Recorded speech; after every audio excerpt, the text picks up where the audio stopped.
प्यारे बच्चों, आज हम पढ़ने वाले हैं अपनी कविता उत्साह। घेर घेर घोर गगन धराधर ओ, हे धरा को धारण करने वाले बादल, घोर यानी भयानक, इस पूरे गगन को घेर लो यानी कवर कर लो। ललित काले घुंघराले बाल कल्पना जैसे पाले।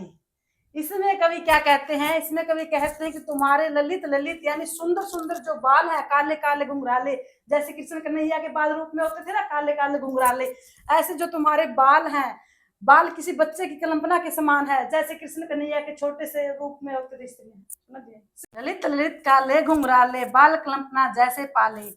इसमें कवि कहते हैं कि तुम्हारे जो ललित ललित जो सुंदर सुंदर बाल हैं, जो काले काले घुंघराले बाल हैं, वो बाल किसी बच्चे की कल्पना के समान है, जैसे बचपन में कृष्ण कन्हैया के होते थे ना, घुंघराले काले काले बाल।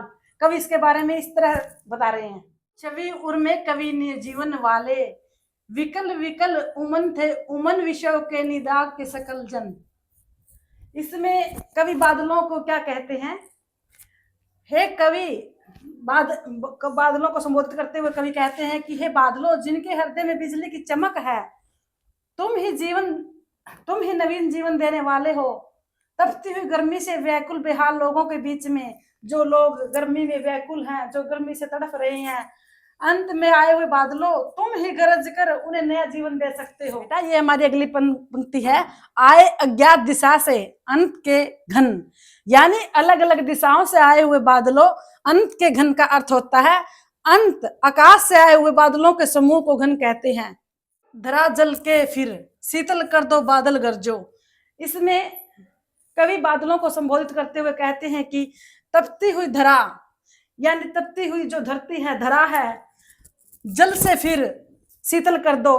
कवि कहते हैं बादलों, इस तपती हुई धरती को, तपती हुई धरा को यानी धरती को आप फिर से शीतल कर दो। इतने गरजो कि ये जो हमारी धरती तपी हुई है, इसे गरज कर बरस कर शीतल कर दो।